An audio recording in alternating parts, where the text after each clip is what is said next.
Hello, magandang tanghali mga Lodi. Ito si Lodi Bok, ang yung Lodi Bok mga Lods.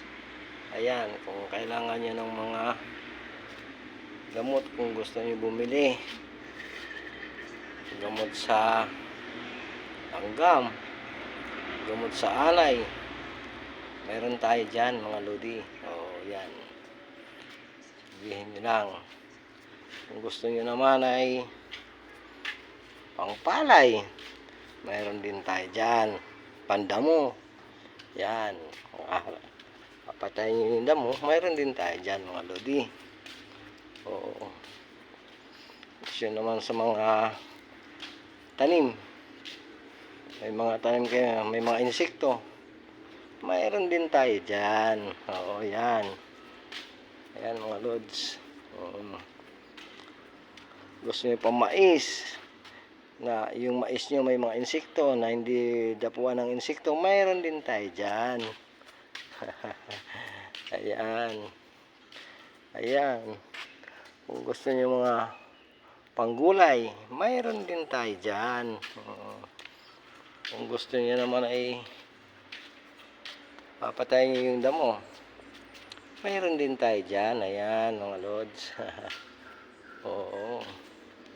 Yan lang po mga Lodi.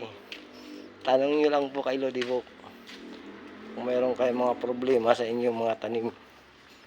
So solusyonan natin yan kung anong dapat na i-spray din sa gamot sa mga insekto na yan para mga wala. Diba? Ganun lang mga Lods. Kailangan ang ating mga tanim ay hindi masisira ng mga insekto.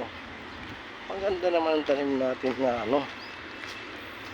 tuloy-tuloy ang pamumunga niya na wala insekto, di ba?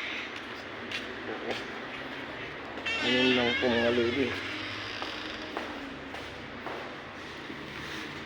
Yan. Tanong nyo lang kay Lodi Bok mga Lods.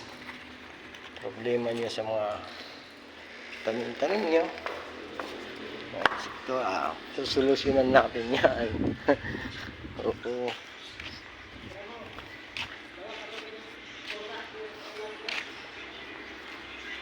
Meron tayo ron.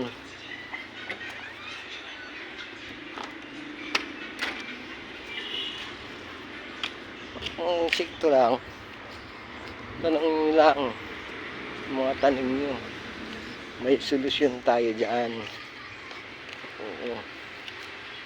Hanggang dito lang muna. Thank you so much. Huwag niyong kalimutan mag-subscribe. Bye bye.